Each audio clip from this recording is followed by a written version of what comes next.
তো এইটা কিন্তু আমার আপডেট, এটা কিন্তু সেকেন্ড গোডাউন। আমার কিন্তু মেইন গোডাউনের ব্যাটের ভিডিওগুলো আমি দিয়েছি। আর এটা হচ্ছে আমার নতুন করে কিছু ব্যাট ইম্পোর্ট হয়েছে, আবারও বলছি, যেটা এখন বর্তমান বাজারে কারো কাছে পাবেন না। আমি দেখাচ্ছি, এটা হচ্ছে কোকোনাট ব্যাট। এটা কিছু গত বছর আসছিল, আবার নতুন করে আমি পেয়েছি আলহামদুলিল্লাহ। এটা মনে হয় একমাত্র আমার কাছে পাইতে পারেন, যেটুকু মনে হচ্ছে, তারপর আমি শিওর না। সো আলহামদুলিল্লাহ, বিয়ার্ন মানে কিন্তু ধামাকা, সবাই জানেন। এটা আনবক্সিং করছি কোকোনাট ব্যাটের একটা লেটেস্ট অ্যান্ড ফিটেস্ট ব্যাট নিয়ে, যেটা গত বছর হিউজ পরিমাণে সেল করেছি, 5 ইঞ্চি প্লাস চওড়া। সো এই ব্যাটটা দেখেন, একবার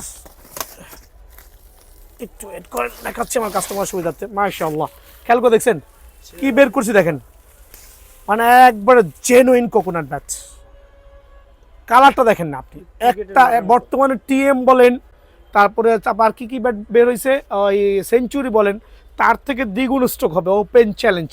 আর এই ব্যাটটা সবাই জানেন, দেখেন কি পরিমাণ টোটা দেখেন, আর কার্ভটা দেখেন কি পরিমাণ চমৎকার।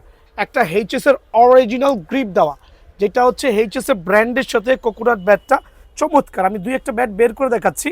সো এই ব্যাটটা কিন্তু শুধুমাত্র এই মুহূর্তের জন্য আমার কাছে অ্যাভেলেবল আছে। আমি ড্যাম শিওর এটা আপাতত মার্কেটে পাবেন না। সো কয়েকটা স্টিকারে কিন্তু পেতে পারেন। আর দেখেন কত চমৎকার, মাত্র কার্টুনটা কিন্তু আনবক্সিং করলাম। আর 5 ইঞ্চি চওড়া, কিন্তু জেনুইন 5 ইঞ্চি চওড়া আলহামদুলিল্লাহ। সো এটা তো স্ট্রোকের গ্যারান্টি দিচ্ছি আমি, জেনুইন। স্ট্রোক না হলে ব্যাট রিটার্ন নিয়ে আসবেন। আর আসলে এই ব্যাট নিয়ে বলার কিছুই নেই। সো এইচএস এর কোকোনাট ব্যাটটা আমার কাছে নতুন স্টক হচ্ছে। সো আমার কাছে হিউজ পরিমাণে কোয়ান্টিটি আছে। যদি কেউ পাইকারি নেবেন, ইনবক্সে নক করবেন, আর খুচরা প্রাইসটা আমি দিয়ে দিচ্ছি। আর সাথে আমি আরেকটা দেখাচ্ছি, এইচএস টপ 10। টপ 10 ব্যাটটাও কিন্তু আমার কাছে স্টক ইন হয়ে গেছে আলহামদুলিল্লাহ। দেখায় কাস্টমার সুবিধা, কত কত লাক্সারিয়াস একটা ব্যাট। টপ 10 ব্যাটার দেখান, দেখছেন টপ 10 এর নতুন শেপ, চমৎকার। কাস্টমাইজ করে খেলতে পারো, খেললেও কিন্তু সেই হবে। ব্যাটের শেপটা দেখেন। সো এই ব্যাটগুলো কিন্তু অ্যাভেলেবেল আছে, মানে দোকানটা সরাসরি ভিজিট করবেন ইনশাআল্লাহ। কাটো।